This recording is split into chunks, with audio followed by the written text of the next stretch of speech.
திருப்புகழ்களில் மிக சிறப்பு வாய்ந்தது. குமரி காளி திருப்புகழை பாடப்போகிறோம்.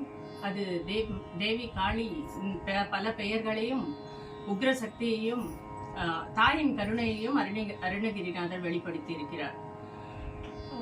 இது செஞ்சுருட்டி ராகத்தில் அமைய பெற்றுள்ளது. இந்த நவராத்திரி சமயத்தில் எங்கள் குரு திருமதி ராதிகா சாய்ராம் எங்களுக்கு இந்த வாய்ப்பு அளித்தவைக்கு நன்றி கூறுகிறோம். நான் ஸ்ரீபிரியா, இவர் மீனாட்சி, தேவி கல்யாணி, கங்காமா, வசந்தி என்னோடு சேர்ந்து பாடப்போகிறாள். குமரி காளி வராகி மகேஸ்வரி கௌரி மோடி சுராரி நீராபரி கொடிய சூலி சுடாரணியாமணி மகமாயி